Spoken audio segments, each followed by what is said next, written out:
Very good morning students. व्यवहारवाद, उत्तर व्यवहारवाद को हम कंटिन्यू करते हुए आज हम बात करेंगे उत्तर व्यवहारवाद की आधारभूत मान्यताएं क्या हैं, इस बारे में। उत्तर व्यवहारवाद क्या है, उसकी विशेषताएं क्या हैं, हमें ऑलरेडी डिस्कस कर चुके हैं।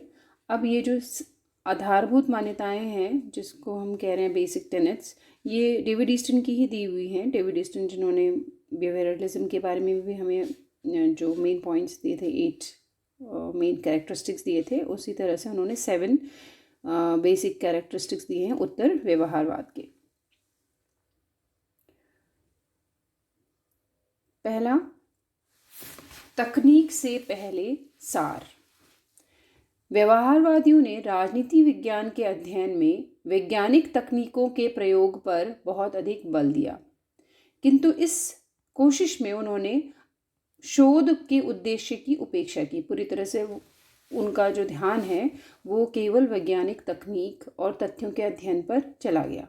उत्तर व्यवहारवादी ये मानते हैं कि वैज्ञानिक तकनीकों के साथ साथ अध्ययन के उद्देश्य का अध्ययन, जो सार है, जो सब्सटेंस है, वो ज़्यादा इम्पोर्टेंट है टेक्निक से ज़्यादा। इसलिए उन्होंने उद्देश्य के ऊपर ज़्यादा ध्यान दिया।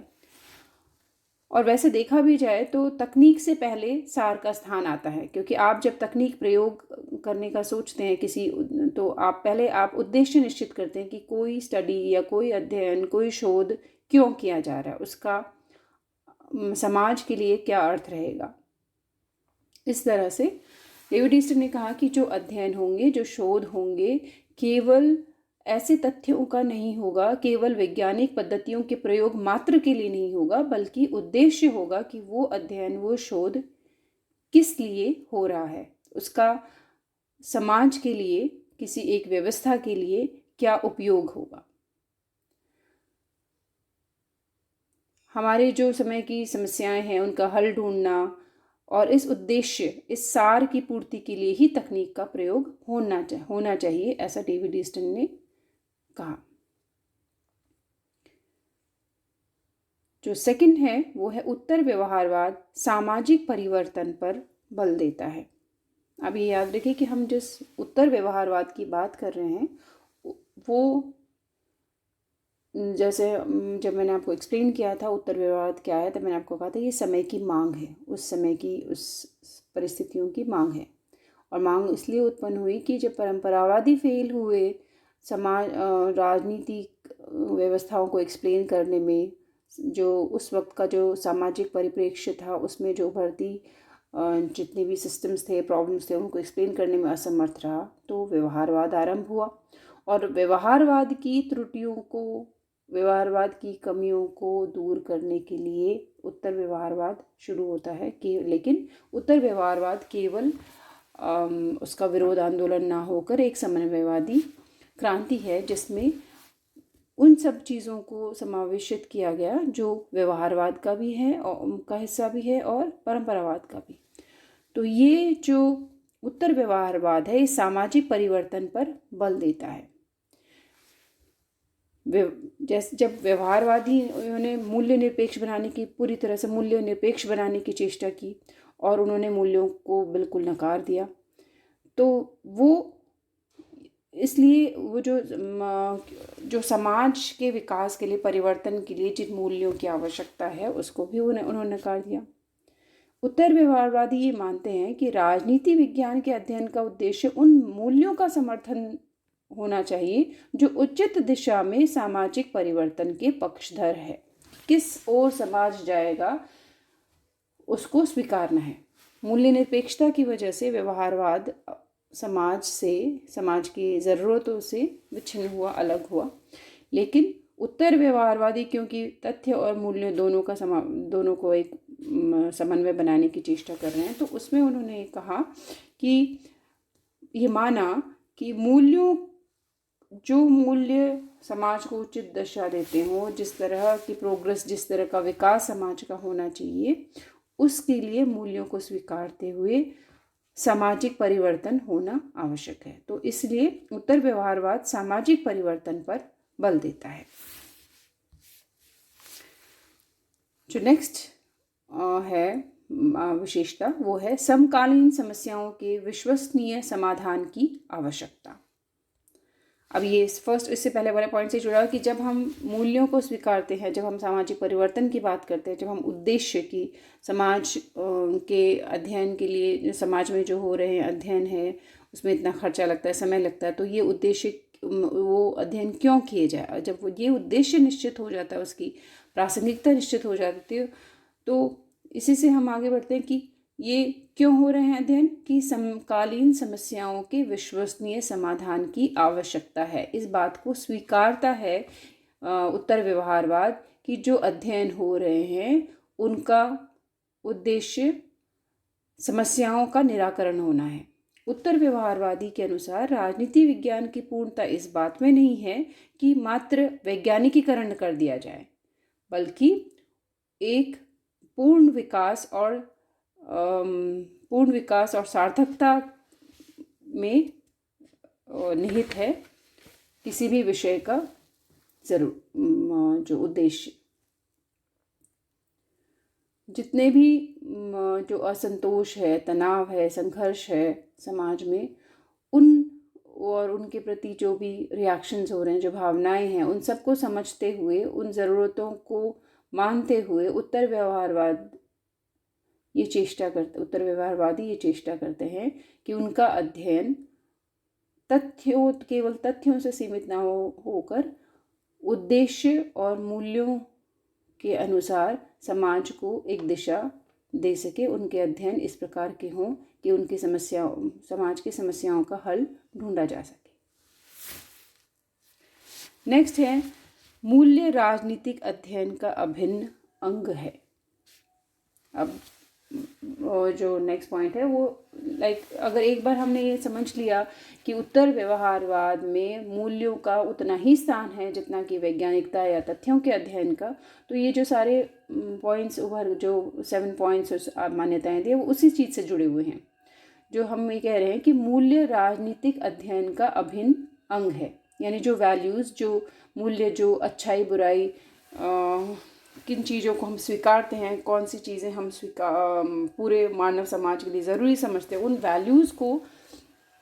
वैल्यूज़ को स्वीकार किया जा रहा है, उसको अभिन्न अंग माना जा रहा है for the study of politics. कि जब हम राजनीति का अध्ययन करेंगे तो मूल्य उसका अभिन्न अंग है।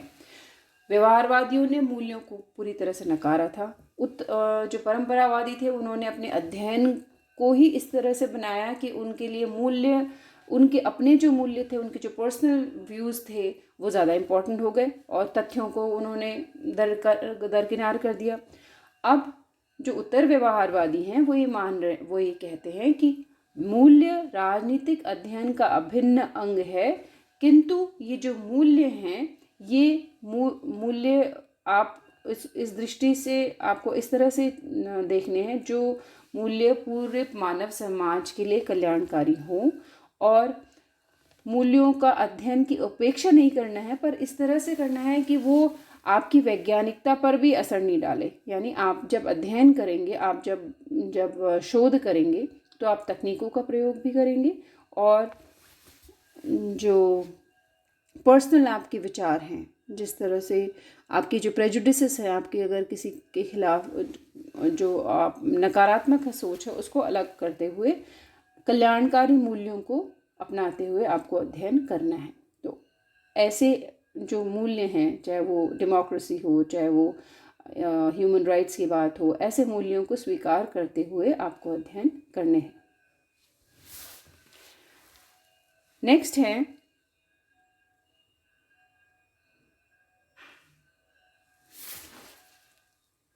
बुद्धिजीवियों की भूमिका। उत्तर व्यवहारवादियों के अनुसार समाज में राजनीतिक वैज्ञानिकों सहित सभी बुद्धिजीवियों की एक विशिष्ट भूमिका है, उनका एक अपना स्पेशल मेजर रोल है। उनका यह बौद्धिक दायित्व है कि वे उदारवादी मानव मूल्यों की रक्षा के प्रति पूर्ण प्रतिबद्ध हो, ताकि मानव सभ्यता व उसकी उपलब्धियों की रक्षा संभव हो। व्यवहारवादियों ने बुद्धिजीवियों को मात्र एक शोधकर्ता के रूप में प्रस्तुत किया था, जो मानव मूल्यों की रक्षा के स्थान पर मूल्य निरपेक्षता के प्रति समर्पित थे। उत्तर व्यवहारवादियों ने व्यवहारवाद के इस पक्ष का विरोध किया और ये कहा कि जो बुद्धिजीवियों को ऐसे वस्तुनिष्ठ शोध कार्य पर मानव श्रम व धन को बर्बाद नहीं करना चाहिए जिसका मानव मूल्यों से कोई संबंध नहीं है। वही वाली बात कि मूल्य, जब हम मूल्यों को हम स्वीकारते हैं, वैज्ञानिकता को ज़रूरी है ये भी मानते हैं, लेकिन बुद्धिजीवियों का जो रिसर्चर्स हैं, जो पॉलिटिकल साइंटिस्ट हैं, वो शोध कार्य जब करें तो मानव जो समाज का जो श्रम है, धन है, उसको केवल वैज्ञानिकता प्राप्त करने के लिए ज़ाया नहीं करना है, ऐसे कार्यों में यूज़ करना है क्योंकि जो मानव के लिए, समाज के लिए कल्याणकारी हो। इसीलिए डेविड ईस्टन कह रहे हैं कि बुद्धिजीवियों की स्पेशल भूमिका है। बुद्धिजीवियों को, इंटेलिजेंशिया को, इंटेलेक्चुअल्स को ये समझना है कि वो समाज का अभिन्न अंग है, और क्योंकि वो बुद्धिजीवी है, क्योंकि वो अन्य और लोगों से ज़्यादा जान रहे हैं, ज़्यादा समझ रहे हैं, तो उनके लिए उनका उल्टा ज़्यादा बड़ा कर्तव्य बनता है कि वो समाज को दिशा दे, समाज के लिए कुछ करें। और वो केवल ये कि हम रिसर्च कर रहे हैं, हम बुक्स लिख रहे हैं, हम अपनी दर्शन बता रहे हैं, तो उससे उनका रोल ख़त्म नहीं हुआ। उनको ऐसे अध्ययन करने हैं, ऐसे रिसर्च करने हैं जो समाज के लिए उपयोगी हों, समाज के लिए ज़रूरी हों।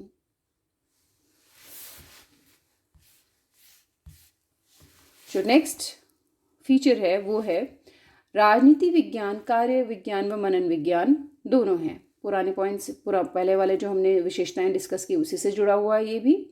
उत्तर व्यवहारवादी ने कहा कि जो राजनीति विज्ञान है केवल मनन विज्ञान नहीं हो सकता। जैसे परंपरावादियों ने कहा आइडियल स्टेट, प्लेटो ने कहा कि आइडियल स्टेट इस तरह से बनेगा, कम्युनिज्म, वाइव्स एंड प्रॉपर्टी, इस तरह जो चीज़ें कही वो वास्तविकता में संभव नहीं थी और ना ही ज़रूरी थी, ना ही वांछनीय थी। तो जो उत्तर व्यवहारवादी हैं वो ये कह रहे हैं कि केवल अपने आप में आपने क्या सही सोचा, क्या गलत सोचा, आपने मनन कर लिया, आपने विचार किया और उससे उसके अनुसार आपने अपनी डिसीशंस दे दिए, अपने राय, अपने बुक्स और वॉल्यूम्स लिख दिए, वो काफ़ी नहीं है। बिहेवियरलिस्ट ने टोटली स्टडी करना, सिर्फ रिसर्च, तथ्य के लिए तथ्यों का संकलन करना, किसी एक पर्टिकुलर सूक्ष्म बिंदु को लेकर साइंटिफिक जो वैज्ञानिक पद्धतियों का प्रयोग पर इतना ज़्यादा बल दिया कि उनका जो उद्देश्य था किसी भी अध्ययन का वो ही टोटली खो गया, वो बिल्कुल नहीं रहा। तो वो केवल कार्य में उलझे। उधर ट्रेडिशनलिस्ट पूरी तरह से, परंपरावादी पूरी तरह से मनन में व्यस्त रहे। तो इन दोनों का कॉम्बिनेशन, इन दोनों का समावेश, इन दोनों का समन्वय जो है वो है उत्तर व्यवहारवाद, जो ये कहता है कि राजनीति विज्ञान कार्य विज्ञान भी है और मनन विज्ञान भी है, उन्हें दोनों ही चीज़ें करनी है। व्यवहारवादियों की उन्होंने शोध कार्य में निरर्थक और सारहीन ज्ञान का अर्जन में लग गए और उससे समाज को कोई फ़ायदा नहीं हुआ। इसलिए डेविड ईस्टन ने कहा है कि जानने का अर्थ है प्राप्त ज्ञान को कार्य में लागू करना, और इस प्रकार कार्य करने का अर्थ है समाज के पुनर्निर्माण एवं पुनर्गठन में व्यस्त होना। डेविड ईस्टन की इन दो लाइन से बिल्कुल स्पष्ट हो रहा है कि वो ये कह रहे हैं कि केवल study for the stake of study, research, शोध के लिए शोध, ज्ञानार्थ, आपने सिर्फ ज्ञान प्राप्त कर लिया और उसको समाज में उसको यूज़ नहीं किया, उसको कोई लाभ नहीं मिला, तो ये जो उस प्रकार के ज्ञान का कोई अर्थ नहीं है। ज्ञान का अर्थ है उसको कार्य में, उसको समाज में लगाया जाए ताकि समाज के पुनर्निर्माण और पुनर्गठन में योगदान दिया जा सके। इस प्रकार से ये निष्कर्ष निकाला जा सकता है कि यद्यपि राजनीति विज्ञान, मनन विज्ञान व कार्य विज्ञान दोनों हैं, किंतु सामाजिक उपयोगिता की दृष्टि से मनन पक्ष की तुलना में उसके कार्य पक्ष का ही अधिक महत्व है। अतः राजनीति विज्ञान में होने वाले समस्त शोधों का उद्देश्य क्रियाशीलता के प्रति प्रतिबद्धता ही है। जो नेक्स्ट है वो है व्यवसाय का राजनीतिकरण, पॉलिटिसाइजेशन ऑफ द प्रोफेशन। उत्तर व्यवहारवादियों के अनुसार व्यवहारवादियों की ये भूल थी कि उन्होंने शुद्ध वैज्ञानिक शोध के नाम पर राजवैज्ञानिकों एवं बुद्धिजीवियों से संबंधित समस्त संस्थाओं को अपने सामाजिक दायित्वों के प्रति तटस्थ, उदासीन और निष्क्रिय बना दिया और वे इस स्थिति को शुद्ध वैज्ञानिक चिंतन की दृष्टि से भी उचित मानते थे। किंतु व्यवहारवादियों का मत है कि इन सभी संस्थाओं और संघों को अपने सामाजिक दायित्वों की पूर्ति के लिए अत्यधिक सक्रियता दिखानी चाहिए। उनका तर्क है कि यदि सभी राजवैज्ञानिक एवं बुद्धिजीवियों का वैयक्तिक स्तर पर यह सामाजिक दायित्व है कि वे सामाजिक पुनर्निर्माण में सक्रिय सहयोग दें। तो ये जो हम अगर पॉलिटिकल साइंस को एक प्रोफेशन मानते हैं, अगर हम जो भी हमारा यानी जिस भी काम से आप जुड़े हुए हो उसको प्रोफेशनल तरीके से उसके व्यवसाय उसको राजनीतिकरण किया जाना चाहिए। जैसे कि अगर आप रिसर्चर हैं तो आप अपने जो रिसर्च हैं वो रिसर्च आपका समाज से जुड़ा हुआ है, समस्याओं के निराकरण से जुड़ा हुआ है। केवल आपका काम ये नहीं हो सकता कि आप तथ्यों का संकलन कर रहे हैं और आप रिसर्च मेथड्स के ऊपर जोर दे रहे हैं, लेकिन उसका जो उद्देश्य है उसको किस तरह से लागू करना है इस पर ध्यान नहीं दे रहे हैं।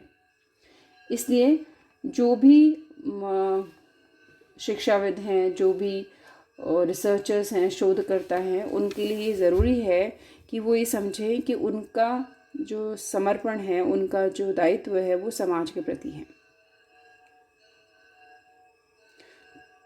तो जो व्यवसाय हर व्यवसाय का अपना अपना काम है, तो पॉलिटिकल साइंटिस्ट का ये का जो प्रोफेशन है वो ये है कि वो पॉलिटिकल एक्टिविटीज़, राजनीतिक गतिविधियों का अध्ययन करें, लेकिन उस अध्ययन से लाभ अंततः समाज को हो ये आवश्यक है। उनका जो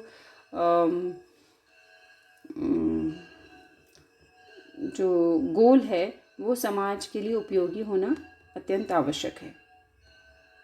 वो अपने आप को अध्ययन के नाम पर समाज से अलग नहीं कर सकते, वो तटस्थ नहीं रह सकते, उदासीन नहीं रह सकते, क्योंकि उससे वो निष्क्रिय हो जाएंगे। उनकी उपयोगिता, उनकी उपादेयता समाज के लिए ख़त्म हो जाएगी।